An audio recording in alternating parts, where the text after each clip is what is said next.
નમસ્કાર, મંતવ્ય ન્યૂઝમાં આપનું સ્વાગત છે ને હું છું આપની સાથે હિરલ। વકફ જમીન સહિતની મિલકતનો વિવાદ વકરતો જાય છે। આ અંગે કેટલાક કાયદાકીય ફેરફાર કરવા 2024માં બિલ રજૂ કરવામાં આવ્યું હતું, જેની સામે વિરોધ થતા તે જેપીસીને સોંપવામાં આવ્યું હતું। આ પ્રક્રિયા બાદ હવે તે ફરી આજે વકફ સંશોધન સુધારા બિલ લોકસભામાં રજૂ થયું છે। ત્યારે ભાજપ અને તેમના સહયોગી પક્ષો આ સુધારાની તરફેણમાં છે, જ્યારે કોંગ્રેસ અને તેના સાથી પક્ષોએ વિરોધ નોંધાવ્યો છે। મુસ્લિમ પર્સનલ લો બોર્ડ પણ આનો વિરોધ કરી રહ્યું છે। આજે દિવસભર આ બિલને લઈને લાંબી ખેંચતાણ ચાલી છે। ચર્ચાના અંતે મતદાન થશે, ત્યારે ભાજપનો હાથ ઉપર રહેવાની સંભાવના સ્પષ્ટ દેખાઈ રહી છે। હવે તેનું પરિણામ શું આવશે તેને લઈને ચર્ચાઓ ઉઠી છે। ત્યારે વકરી રહ્યો છે વકફ બિલનો જે વિવાદ, તેની પર જ કરીશું આજનો સીધો સંવાદ।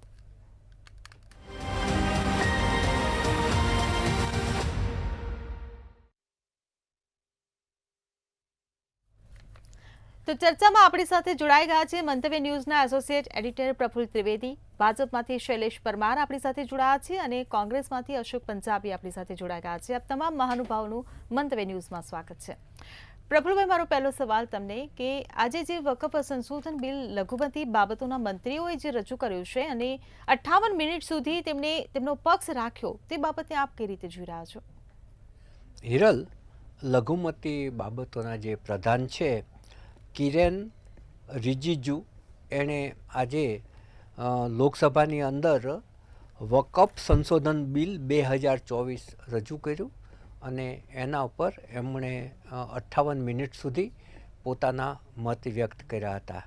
આ બિલ ખરેખર છે ને 8 ઓગસ્ટ 2024માં આવ્યું હતું, પરંતુ એ વખતે વિરોધ પક્ષે હોબાળો કર્યો હતો, કેટલોક વિરોધ વ્યક્ત થયો હતો અને ત્યારબાદ સરકારે આ આખું બિલ છે એ જેપીસી જોઈન્ટ પાર્લામેન્ટરી કમિટીને સોંપ્યું હતું।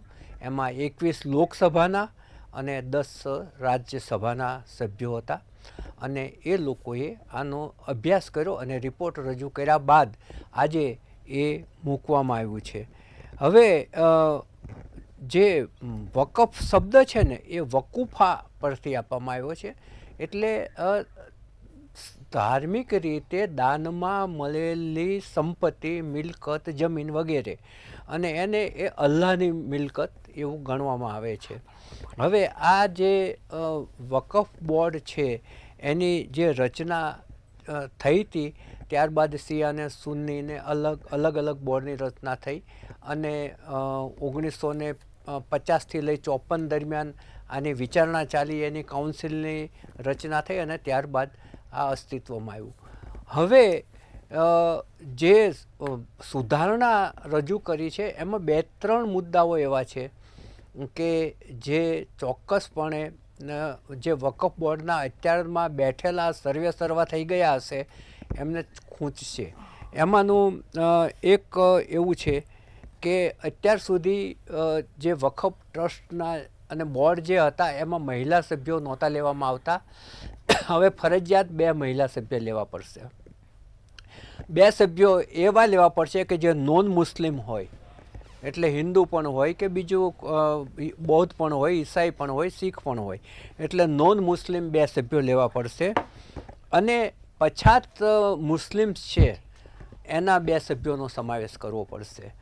એટલે વોરા અને આગા ખાન મુસ્લિમ છે એનું વકફ બોર્ડની રચના અલગથી થશે। પછી સેન્ટ્રલ કાઉન્સિલના જે 3 સભ્યો છે એ અત્યાર સુધી મુસ્લિમ સભ્યો જ હતા, એમાં પણ અન્યને લઈ શકાશે એવું છે।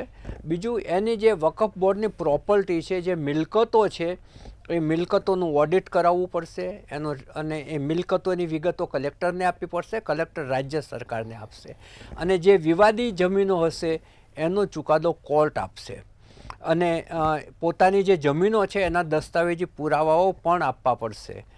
બીજું કે અત્યાર સુધી એક એવું હતું કે વકફ ટ્રિબ્યુનલ બોર્ડ જે ચુકાદો આપે માન્ય રાખવામાં આવતું તો એને કોર્ટમાં પડકારી શકાતો નહોતો।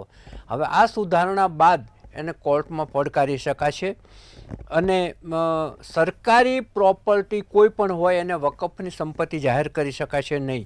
આવી બધા જે સુધારાઓ છે એ રજૂ કરવામાં આવ્યા છે અને જે અત્યાર સુધી આ તમે જોવા જાઓ તો વકફ બોર્ડની મિલકતો સામે હજારો કેસો કોર્ટની અંદર પેન્ડિંગ છે, માટે આ લાવવામાં આવી રહ્યું છે એવી એક દલીલ થઈ રહી છે.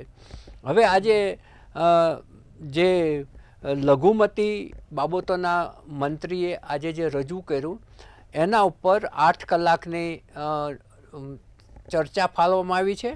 એમાં 4 કલાકને 40 મિનિટ એનડીએને અને 3 કલાકને 20 મિનિટ વિપક્ષને એટલે કોંગ્રેસ અને એના સાથી પક્ષોને ફાળવવામાં આવી છે. હવે તમે જો નંબર ગેમ જુઓ તો 543 જે સંસદ સભ્યો છે એમાંથી એનડીએના 294 છે, કોંગ્રેસ અને એના સાથી પક્ષોના 234 છે અને 14 અન્ય છે. હવે ચંદ્રાબાબુ નાયડુનું અને નીતિશ કુમાર જેડીયુ અને ટીડીપીએ આમાં ટેકો આપશે એવું 100% સંકેતો સાંપડી રહ્યા છે. એટલે નંબર ગેમમાં ભાજપની જે વિજય છે એ નિશ્ચિત ગણાય છે. અને ભાજપ સત્તાધારી પક્ષ એક એવો પક્ષ છે કે જેનું માઇક્રો મેનેજમેન્ટ તમામ બાબતોમાં હોય છે અને એ આંકડાની ગેમ રચાઈ ગયા પછી જ આ બિલ આવ્યું છે એવું ચોક્કસ માનવામાં આવે છે. એટલે ભાજપનો હાથ ઉપર રહેવાનો છે એવું અત્યારથી દેખાય છે.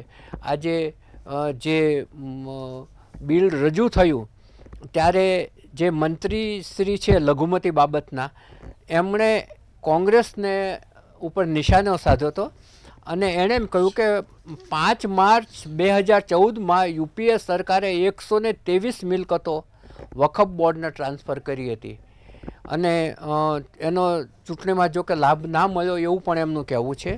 અને આ જે બિલ રજૂ કર્યું હોત તો આ બિલ રજૂ અમે ના કર્યું હોત તો અમે બેઠા છીએ એટલે કે સંસદ ભવન એ મિલકત ઉપર પણ એ દાવો કરી શકે એવું એ બોલ્યા છે. હવે મિલકતોની દૃષ્ટિએ જોવા જાવ ને તો દેશની અંદર સૌથી વધારે મિલકતો રેલવે પાસે છે 33 લાખ એકર, જ્યારે બીજું છે આર્મી પાસે છે એ 17 લાખ એકર છે, જ્યારે ત્રીજા ક્રમે વકફ બોર્ડ આવે છે એની પાસે 94 એકર જેટલી જમીન છે જે 1.2 લાખ કરોડથી વધુની મિલકત થાય છે. અને આમાં ક્યાં શું થાય છે, કેટલી મિલકતો છે, કઈ રીતે છે, ભાડે અપાય તો 100 વર્ષના ભાડે અપાય છે, એ આખી જે વિગતો છે એ અમિતભાઈ શાહ ગૃહમંત્રીશ્રીએ બહુ વિગતવાર રજૂ કરી છે. અખિલેશ યાદવે એનો વિરોધ કરતાં એમ કહ્યું હતું કે તમારી દુકાનો અને ઘરો આ પડાવી લેવાનું આ એક ષડયંત્ર છે. જો કે ભાજપે તરત જ એનો જવાબ આપ્યો હતો કે જે નાગરિકો વકફથી જે ડરી રહ્યા છે ને એ ડરમાંથી મુક્ત કરવા માટેનું આ બિલ છે. એટલે આજે જે ડિબેટ છે એ ક્યાંક ઉત્તેજક પણ રહી છે, હંગામો પણ થયો છે, ઊંસાતુસીને ખેંચતાણ પણ થઈ છે. જોઈએ હવે છેલ્લે શું પરિણામ આવે છે તે. જી બિલકુલ. શૈલેષભાઈ, હું તમને પૂછવા માંગીશ કે આ જે બિલ રજૂ થયું છે તેને લઈને તેના સમર્થનમાં પણ વિચારો રજૂ થઈ રહ્યા છે તરફેણમાં, અને એક તરફ તેના વિરોધમાં પણ વિચારો રજૂ થઈ રહ્યા છે, તો આ બાબતને આપ કઈ રીતે જોઈ રહ્યા છો? પ્રથમ તો મંતવ્યનું જે કેન્દ્ર સરકાર દ્વારા જે બિલ લાવ્યા છે વકફ જે એમેન્ડમેન્ટ બિલ 2024 એ માટેની ચર્ચા ડિબેટ રાખી છે, એ માટે ખૂબ ખૂબ અભિનંદન. રહી વાત સમર્થન અને વિરોધ, કોઈ પણ જગ્યાએ ક્યાંય પણ જ્યારે કેન્દ્ર હોય કે રાજ્ય હોય કોઈ પણ બિલ આવતું હોય તો સમર્થનમાં હોય, કોઈ વિરોધમાં હોય, પરંતુ આમાં વિરોધમાં જે લોકો છે એ ખૂબ થોડા છે, સમર્થનમાં જાજા છે. અને કોંગ્રેસે તો વિરોધ કરવો જ પડે એટલે વિરોધ કરી રહ્યા છે. એક વાત. હવે આ વકફ બિલનો વિરોધ શા માટે છે ને વકફ બિલ આવ્યું છે શા માટે અત્યારે, એની મારે ચર્ચા કરવી છે. કે બંધારણના આર્ટિકલ 26 પ્રમાણે ધાર્મિક સ્વતંત્રતાનો અધિકાર છે, કોઈનો ધાર્મિક સ્વતંત્રતાનો અધિકાર છીનવાય નહીં એનું ધ્યાન રાખવાની જવાબદારી કેન્દ્ર સરકારની છે. વકફ બિલ જે છે એ સુધારા માટે આવ્યું છે. વકફ બિલ જે છે, વકફ બોર્ડ જે છે, વકફ કાયદો જે છે, વકફ સમિતિ જે છે એને નાબૂદ કરવા માટેનું બિલ નથી, સુધારા બિલ છે, એમેન્ડમેન્ટ બિલ છે. હવે એમેન્ડમેન્ટ બિલ તો ઘણી વખત આવી શકે અને જે સમય હોય સમયની સાથે તાલથી તાલ અને કદમથી કદમ મિલાવતા હોય તો આ બિલો સુધારા ઉપર આવી શકે. આઝાદી પહેલા ને અત્યારે પણ આઝાદી પછી પણ ટોટલ 5 વખત જે વકફ બિલમાં સુધારા આવ્યા છે એ 1955માં હોય, 1995માં હોય કે 2013માં તો સાવ ગેરકાનૂની રીતે કોંગ્રેસે વકફમાં સુધારા કર્યા હતા અને કોઈ પણ જમીન વકફ લઈ શકે, એમાં દાવો કરી શકે એ પ્રકારના અધિકારો આપી દીધા હતા. એ પણ આપણને ખબર છે. પરંતુ અત્યારે વિરોધ થાય છે, અત્યારે વાતો થાય છે, અત્યારે ચર્ચા થાય છે, અત્યારે પ્રશ્નો થાય છે, એનું કારણ કાંઈ હોય તો એ અત્યારે ભારતીય જનતા પાર્ટીની સરકાર છે. ભારતીય જનતા પાર્ટીની સરકાર કરતી હોય એટલે કાંઈક ને કાંઈક મુદ્દાઓ ઉપસ્થિત કરવા. પેલા એમ કહેતા હતા ચંદ્રાબાબુ નાયડુ, નીતિશ કુમાર આમ કરશે તેમ કરશે, એમણે પણ સમર્થન આપ્યું છે. કેરાલા કેથોલિક કોંગ્રેસ એમના 20 સાંસદોએ પણ સમર્થન આપ્યું છે.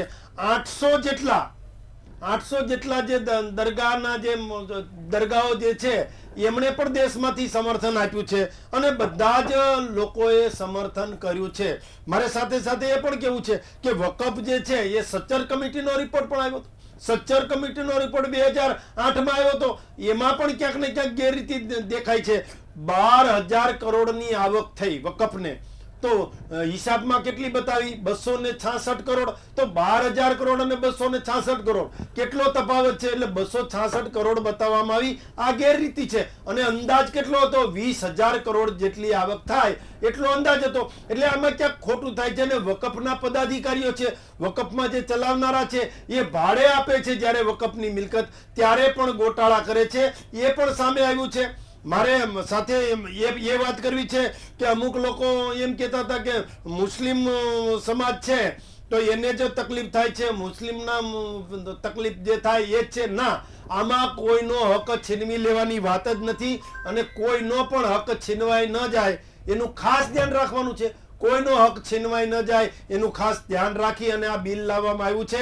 ત્યારે માત્ર મુસ્લિમોને જ અસરકારક છે એમ નહીં, એ હિન્દુ હોય, શીખ હોય, ઈસાઈ હોય, બૌદ્ધ હોય, એના મંદિરો, ચર્ચ છે, ગુરુદ્વારા છે, એ પણ ક્યાંક વકફની મિલકત બની ચૂકી છે. એટલે મુસ્લિમ જ આમાં તકલીફ છે કે એવું નથી, પણ બધા જ વર્ગોને તકલીફ છે. જેમ કે ઈડન ગાર્ડન હૈદરાબાદ, જેમ કે મ્યુનિસિપલ કોર્પોરેશન સુરત, આ જમીનો પણ વકફની એવું કહેવામાં આવે છે. એટલે આ બધા જ પ્રશ્નો ઉપસ્થિત થાય છે, એના કારણે આવું બન્યું છે. અને બીજું, સુધારા બિલ આવ્યા છે તો સુધારા બિલ બધા સાંસદોએ વાંચ્યું છે. એમાં પણ ચોખ્ખો અને સ્પષ્ટ ઉલ્લેખ કર્યો છે કે ભાઈ વકફ બિલ છે એમાં સુધારા કરવાના છે. એટલે સુધારા એટલે કેવા કે વકફની કમિટી છે એમાં એક પણ મહિલા નથી. આપણે દેશમાં મહિલા સશક્તિકરણની વાતો કરીએ છીએ, મહિલા સશક્તિકરણની વાતો થતી હોય અને એક પણ મહિલા એમાં ન હોય એ પણ વ્યાજબી નથી. એટલે મહિલાનો સમાવેશ કરવામાં આવે. બીજું, બિન મુસ્લિમ એનો પણ સમાવેશ કરવામાં આવે. ત્રીજું, કે જે આગા ખાન કમિટી છે, તમામ વર્ગોને સાથે રાખવાની વાત જે છે એ તમામ વર્ગોને સાથે રાખી શકે.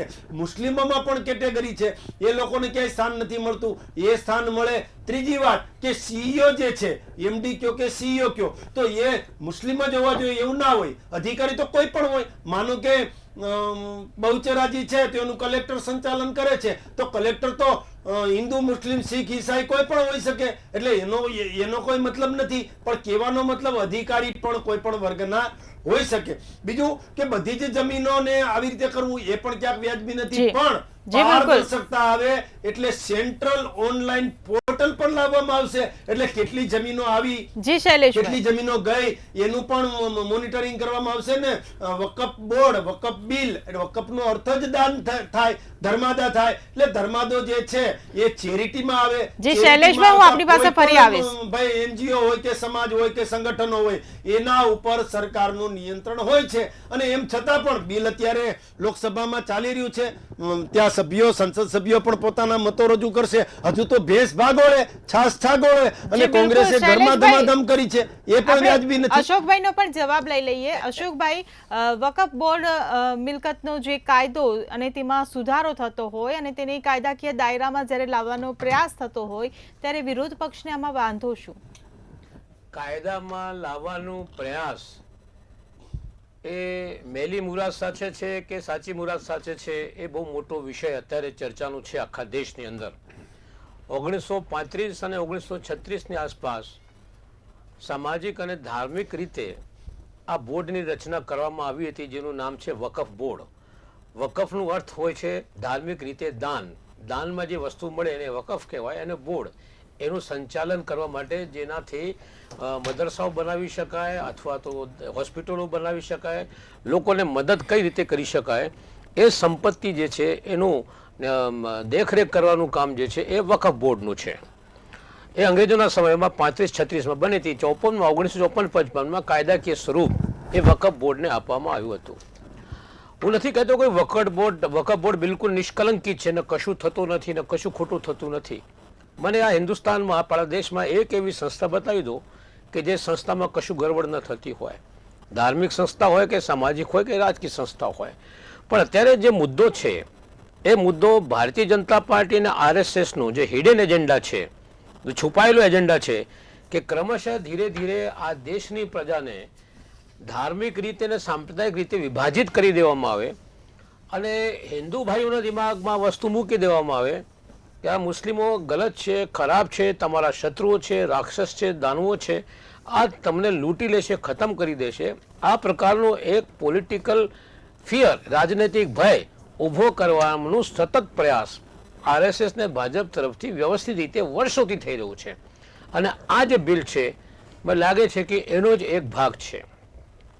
આ બિલમાં જે વસ્તુ આવી છે, હું નથી કહેતો કે બધું જ ખરાબ છે, અમુક વસ્તુ સાચી હોઈ શકે, પણ તમે જોઈ શકો છો કે જે ઈરાદાથી આ બિલ લાવવામાં આવ્યું છે એની પાછળ એમનું મકસદ આ છે કે આ દેશમાં મુસ્લિમો ઊભા થાય અને વિરોધ કરીને કરવાના છે. કારણ કે એક સામાજિક ને ધાર્મિક સંસ્થા છે. જો આપણી રીતે આવી રીતે હિન્દુઓને ધાર્મિક સામાજિક સંસ્થામાં જો સરકાર દરમિયાનગીરી કરે ભૂતકાળમાં જ્યારે કરતી હતી ત્યારે બહુ વિરોધ થતો હતો કે કોઈ પણ મંદિર હોય એની વ્યવસ્થા મંદિરના પૂજારીઓ અથવા મંદિરના ટ્રસ્ટીઓ કરે, એમાં સરકાર દરમિયાનગીરી ન કરે, એ પ્રકારની વાત બહુ જૂની છે. તો આ જે બિલ પાર્લામેન્ટમાં પેશ કરવામાં આવ્યું, રજૂ કરવામાં આવ્યું, બહુમત છે, NDAનો બહુમત છે, એ પાસ કરી દેશે. આ જાણે છે બધા કે આ પાસ થઈ જવાનું છે. પણ આની પાછળનું જે ગેમ છે, મને લાગે છે કે આ ગેમ જે છે એ મેલી મુરાદ સાથેનું ગેમ છે. અને તમે જોજો આવતા દિવસોમાં આ વધારે પ્રચંડ રીતે આ ભેદ આગળ વધે અને હિન્દુ મુસ્લિમોની ખાઈ વધે અને એક બાજુ મુસ્લિમોનું એકીકરણ થાય અને બીજી બાજુ હિન્દુઓનું એકીકરણ થાય. એટલે હિન્દુવાદ આ ચલાવે અને મુસ્લિમવાદ બીજા લોકો ચલાવે. આ રીતે આ દેશને બે ભાગોમાં વહેંચવાનું જે ષડયંત્ર છે RSS દ્વારા, એમાં એ આહિસ્તા આહિસ્તા આગળ વધી રહ્યા છે. હવે બીજી વાત આ છે કે જે રીતે વકફ બોર્ડનું એક ડર, એક ભય કે વકફ બોર્ડ આ કરશે ને પાર્લામેન્ટ પણ લઈ શકે છે ને બીજું લઈ શકે છે. હવે મને કહો કે આઝાદી પછી આજે 75 વર્ષ થઈ ગયા, એક આવો કિસ્સો છે કે કોઈ સરકારી જમીન અથવા સરકારી કોઈ મોટો કે સંવૈધાનિક જગ્યાએ વકફ બોર્ડે લીધી હોય? પાર્લામેન્ટ જો પોતાની કહેવાની હોય તો 75 વર્ષમાં વકફ બોર્ડ ક્યારે પણ કહી શક્યો હોત. તો વકફ બોર્ડ સામે પણ એક પણ કાલ્પનિક ભય ઊભા કરવાના પ્રયાસો મીડિયા દ્વારા અને NDA દ્વારા જે થઈ રહ્યા છે, એની સામે આ વિરોધ ઊભો થયો છે. ઇન્ડિયાનો જે વિરોધ છે, ઇન્ડિયા ગઠબંધનનો વિરોધ છે, આ એટલું છે કે આ મુસ્લિમ સમુદાયને એના ધાર્મિક હકો છીનવાનું એક કાવતરો જે ચાલી રહ્યું છે એનો એક હિસ્સો છે, એનો ભાગ છે.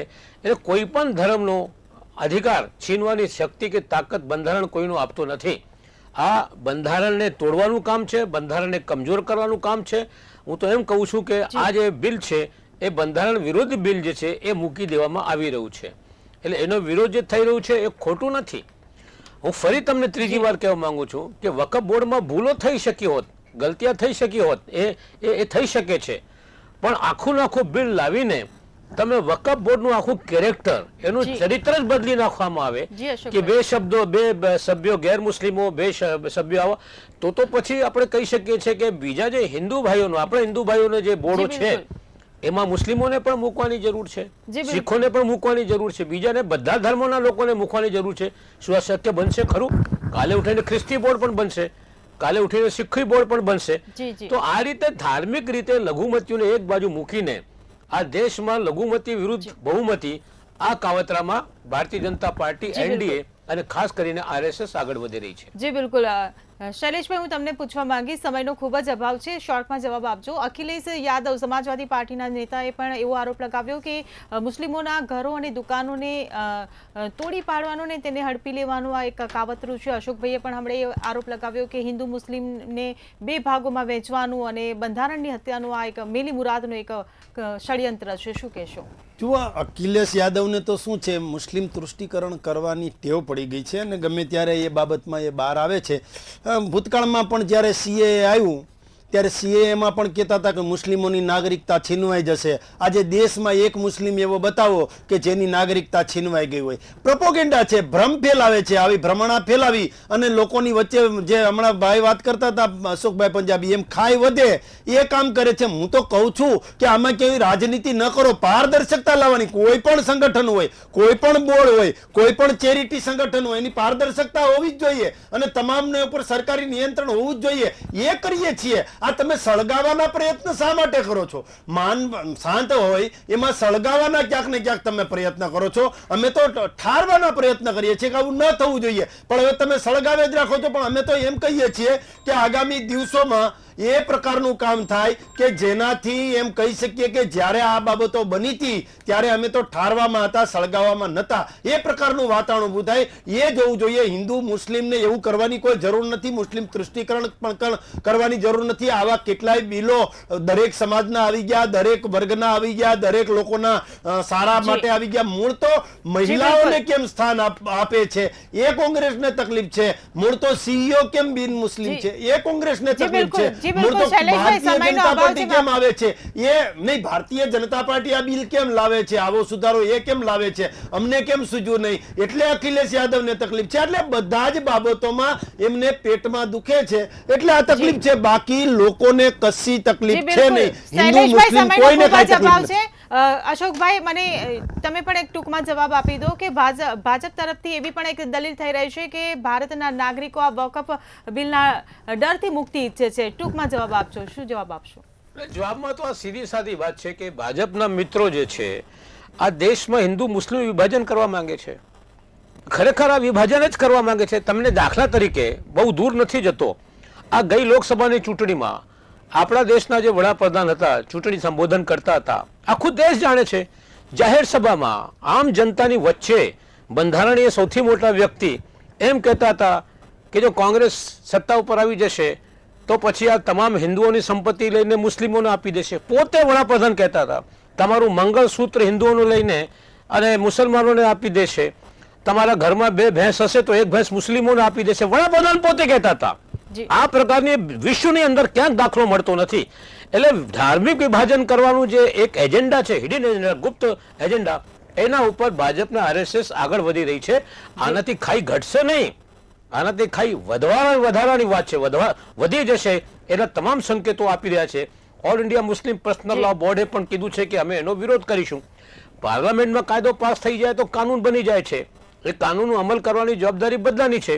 પણ ઘણી બાબતમાં એવું થાય છે કે કાયદો ખોટો પણ બનતું હોય છે, ત્યારે એનો વિરોધ લોકશાહીની અંદર લોકો કરી શકે છે. જેમ આપણે અંગ્રેજોનો વિરોધ કરતા હતા, આપણા દેશમાં પણ ઘણા કાયદાઓ બન્યા, એનો વિરોધ પ્રજાએ કર્યા છે. દાખલા તરીકે ખેડૂતો, આ કાયદા બનાવ્યા હતા મોદી સાહેબે અને જોથી બૂમો પાડીને કે 3 કાયદાઓ ખેડૂતોના હિતમાં બનાવું છું, ખેડૂતોના હિતમાં બનાવું છું. કોઈ ખેડૂતોથી પૂછ્યો નહોતો. 10 મહિના સુધી ખેડૂતો લડ્યા, 150 ખેડૂતો શહીદ થઈ ગયા. કાયદો પાછો ખેંચવો પડ્યો. એટલે મેલી મુરાદ સાથે આ આવી રહ્યું છે. આમાં મુસ્લિમોને હિત કરવું છે કે બંધારણ હિત, આ કોઈ પણ વસ્તુ આમાં છે નથી. જી બિલકુલ. પ્રફુલભાઈ, ચર્ચાના સમાપનમાં આપ શું કહેશો? આજે બિલ આવી રહ્યું છે એનો વિરોધ મુસ્લિમ પર્સનલ લો બોર્ડે પણ કર્યો છે અને એમણે તો આંદોલનની ચીમકી પણ ઉચ્ચારી છે. જોઈએ આગામી દિવસોમાં શું થાય છે એ. પરંતુ અમિતભાઈ શાહ કે જે આપણા ગૃહમંત્રી છે એમણે જે વિગતો આપી એ સંસદની અંદર એ ઘણી બધી ચોંકાવનારી છે કે વકફ બોર્ડની જે મિલકતો છે એ કઈ રીતે વધે છે, કઈ રીતે ભાડે અપાય છે, કઈ રીતે એમાં ગોટાળા પણ થઈ શકે છે, એ આડકતરી રીતે એમના આંકડાઓ ઉપરથી ફલિત થાય છે. એમણે ક્યાંય કહ્યું નથી કે આવું થાય છે, પરંતુ આપણે આંકડાઓનો જો વિશ્લેષણ કરો તો એમાંથી એવું દેખાય છે. એમણે એમ કહ્યું કે માફ કરજો મને, અયોધ્યાની જમીનો પણ મોટા ભાવમાં વેચવામાં આવી હતી. આ ધાર્મિક સામાજિક સંસ્થાઓની અંદર ભ્રષ્ટાચાર દરેક જગ્યા છે, કોઈ બકાત નથી. અને એમણે એમ કહ્યું કે જે છેલ્લા વર્ષો છે એ દરમિયાન 21 લાખ એકર જમીન વકફ બોર્ડની જે છે એમાં શિયા અને સુન્ની બંનેની એમાં આ ઉમેરાઈ છે, અને એમાંથી કરોડો રૂપિયાની જમીન ભાડે અપાયેલી એ રેકોર્ડમાં હતી, પછી અચાનક જ રેકોર્ડમાં શૂન્ય થઈ ગઈ. તો એ જમીન ગઈ ક્યાં એ સૌથી મોટો પ્રશ્ન છે. વેચાઈ ગઈ કે બીજું કાંઈ થયું એ બહુ મોટો પ્રશ્ન છે. તામિલનાડુનો એમણે દાખલો આપ્યો છે કે તામિલનાડુમાં 250 હેક્ટર વિસ્તાર ધરાવતા 12 ગામો વકફની મિલકત હેઠળ છે. એક મંદિરની 400 એકર જમીન વકફની મિલકત તરીકે જાહેર કરવામાં આવી છે. પછી એમણે કર્ણાટકમાં કહ્યું છે કે 29,000 એકર વકફની જમીન ભાડે આપવામાં આવી હતી, અને 2001થી 2012ની વચ્ચે 2 લાખ કરોડ રૂપિયાની મિલકત ખાનગી સંસ્થાઓને 100 વર્ષના ભાડે આપવામાં આવી હતી. તમે વિચાર કરો કે 100 વર્ષનું ભાડું એટલે જમીન ગઈ જ એમ. ખરેખર એનો જે દાનમાં આવેલી જમીન છે એનો ઉપયોગ માત્ર એ સંસ્થાઓ માટે, સંસ્થાના હિત માટે કરવાનો છે. પ્રફુલભાઈ મારી વાત બેંગ્લુરુમાં મને પૂરું કરવા દો. ભ્રષ્ટાચાર બીજી સંસ્થાઓ નથી, બીજી છે, ધાર્મિક તમામ સંસ્થાઓ નથી. સંસ્થાઓમાં છે અને Exactly. વકફ બોર્ડમાં પણ છે. હા, બસ બસ. તમારું કબૂલી. બેંગ્લુરુમાં 602 એકર જમીન જેટલી જે જપ્તી થવાની હતી એ અટકાવવા માટે હાઈકોર્ટે દરમિયાનગીરી કરવી પડે છે, અને ત્યાં એક બહુ જ મોટો દાખલો એવો છે કે 500 એકર જમીન, એની કિંમત કેટલી થાય આપણે કલ્પના કરી શકીએ છીએ. 500 એકર જમીન એક 5 સ્ટાર હોટલને મહિને ₹12,000ના ભાડે આપી છે. જોઈએ હવે મતદાન પછી કેવી પરિસ્થિતિ ઊભી થાય છે. એટલે ગુજરાતમાં જી, બિલકુલ. જમીનો એક રૂપિયા મીટરમાં નથી અપાઈ, લાખો એકર જમીન. જી બિલકુલ, આપ તમામ મહાનુભાવો અમારી સાથે 1 રૂપિયા ચર્ચામાં મીટર જોડાયા જમીન નથી બદલ આપતા. આપનો આભાર. તો વકફ સંશોધન સુધારા બિલ 2024 કે જે આજે લોકસભામાં પસાર થયું, એક તરફ તેની તરફેણ થઈ રહી છે અને બીજી તરફ તેનો વિરોધ થઈ રહ્યો છે. જો કે હજી ચર્ચા ચાલુ છે, મતદાન થવાનું હજી બાકી છે, ત્યારે આગામી દિવસોમાં જોવાનું રહ્યું કે તેનું પરિણામ શું આવશે. ચર્ચામાં હાલ બસ આટલું જ. ફરી મળીશું. નમસ્કાર.